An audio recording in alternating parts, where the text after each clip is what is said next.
Hello, Aries, Sun, Moon Rising, and Venus signs. Kamusta kayo? Sarbay na sa mabuti kayong kalagayan.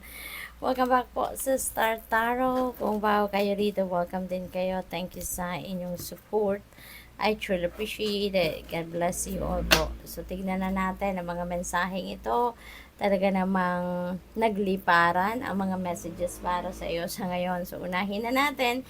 We have the Five of Swords in reverse. Ayan. So, this is really beautiful, Aries. Paunang mensahe ninyo kasi kung meron kayong hindi pagkakaintindihan with another person or kung meron kayong conflict, no, with someone, ngayon parang baka ang iba sa inyo magkakausap na at mag-i-step up, no, as the bigger person. It could be you, it could be that person na medyo may hindi kayo pagkakaintindihan ang mag-i-step up, no, at i-initiate ng conversation, and you may enter a compromise, no.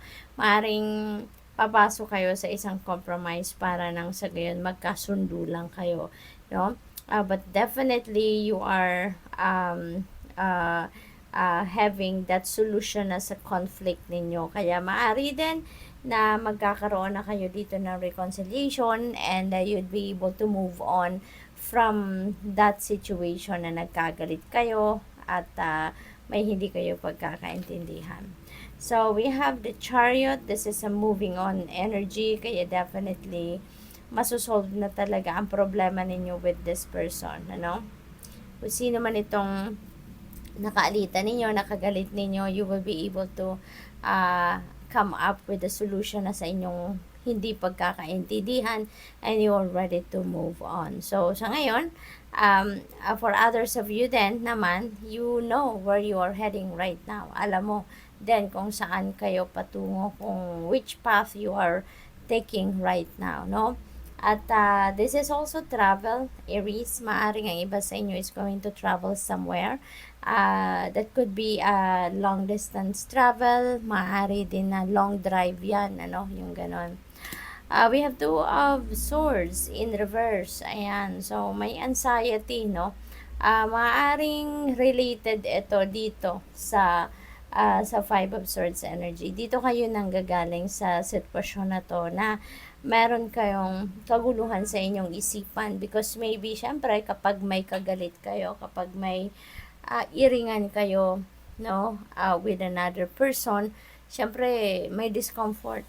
Mahirap, 'di ba? Ang merong kaaway, mahirap ang merong ka misunderstanding. Kaya maaring nandyan kayo galing, no? Sa Two of Swords na to. Nagkaroon kayo ng kaguluhan sa isip. Meron kayong to the extent, no, na nagiging anxious kayo. Kasi nga, iba talaga ang pakiramdam ng may kaaway. But that's done, no? Kasi magkakaayos na kayo ng kung sino man ito. So, we have the Tower energy in reverse. Dito naman, Aries, parang meron kayong tawag dito, yung kinokontra, no? Parang kinokontra ninyo ang mga pagbabago. Maring meron kayong pag-hold back, sa mga changes na siguro about to happen sa buhay ninyo. So, may mga transformation na paparating, pero parang hindi ninyo yan tinatanggap. You are in denial, no, of that change. Pero lalahanin ninyo ng pagbabago lagi is for the better, 'di ba? Kasi sa mga pagbabagong dumadating sa buhay natin, nabibigyan tayo ng pagkakataon to reshape our life, 'di ba? Binibigyan tayo ng universe ng pagkakataon para baguhin ang ating sitwasyon para sa ikakabuti natin, 'di ba? So, what else? We have Hierophant energy. Maaring ang iba sa inyo dito, siguro nagkakausap kayo or naghahanap kayo ng mentor. Maybe nagkakausap kayo dito ng mga katulad na lamang spiritual people, counselor, mentor, yung mga ganon. And maybe you are asking for guidance. Maybe you are seeking for enlightenment. Maaring ganon ang ganap dyan for some of you. And there is a new beginning energy. Dito sa Star energy, there is new hope, new direction, there is a promise of renewal dito ng inyong sitwasyon. new blessing, new optimism. So, napakaganda, no? At nasa tapat niya talaga si Five of Swords in reverse. Kaya most likely, magsisimula kayo ng bagong chapter sa buhay ninyo dito with that person na nakagalit ninyo, no? Maaari ngayon, sa pagbabatiin ninyo ay maaaring magsimula kayo ng bagong yugto ng relationship, anumang klaseng relationship ang meron kayo ng mas maayos, mas maganda, maaaring mas maging close pa kayo sa ngayon, hindi ba? The star also has a new beginning energy, kaya definitely meron kayong bagong path dito na tatahakin sa ngayon that could be related to this or that could be related to something else. Maaring itong pagbabagong ito, diba? This is also wish fulfillment energy, Aries. Kaya, most likely, meron kayong mga wishes na magka-come to fruition sa ngayon. Siguro, meron kayong mga wishes na magmamanifest na sa buhay ninyo at this time. So, good luck to that. Ace of Swords. Ayan. So, you're really getting that clarity, no?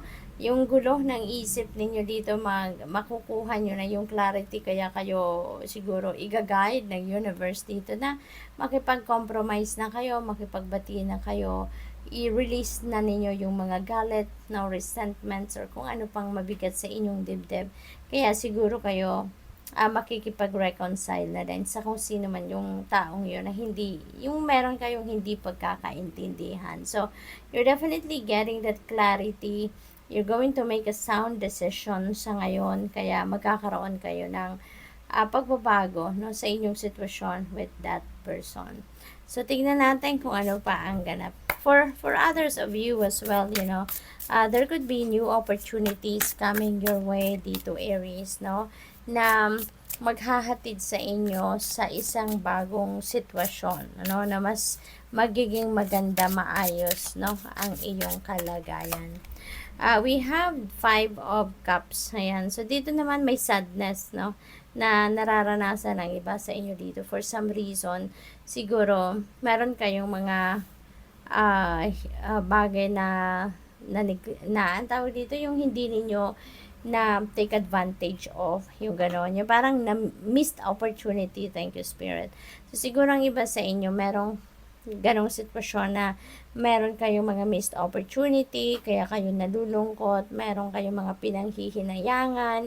But, you know what, Aries? Don't dwell on that anymore. Kasi, kung alalahanin na lang ninyo kung hindi napunta sa iyo, hindi nag-come to fruition, or hindi man nangyari ang isang bagay, it's simply because it's not for you. No, maybe it's not for you at this time, or maybe definitely it's not for you. No, it's not part of the divine plan para sa iyo. Kaya rest assured, no, that there is something that the universe is preparing for you, something way better than kung ano man ang inyong inaasahan. Okay?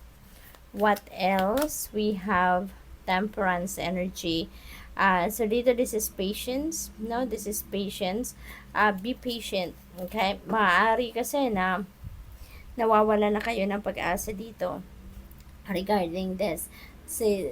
Siguro, let's say, for example, sasabihin siguro ninyo na, sabi, merong parating, no? The divine universe is brewing something, 'di ba? Para sa iyo, pero nasaan, 'di ba? Maaring ganon. Kaya iniimbitahan kayo ng Temperance energy to be more patient. Practice patience kasi 'di ba nga may kasabihan din na good things come to those who wait, 'di ba? Or good things come to those who wait. Kaya magpasensya pa, kailangan pa natin mag-practice ng more patience kasi lalahanin natin na hindi naman lahat ng bagay na gugustuhin natin ay dadating sa timeline na ine-expect natin or sa timeline na gusto nating mangyari ang mga bagay na yan, 'di ba? What else? King of Pentacles. Wow, this is prosperity, abundance, no? This is promotion. This is fatherhood. Maaring ay iba sa inyo magiging tatay na. This is really beautiful, Aries. Maaring meron dito mga opportunities na paparating sa inyo that is going to bring forth positive change in your finances at magkakaroon na kayo ng kaluwagan pagdating sa pera. So, good luck. Thank you for watching. Love and light. Namaste.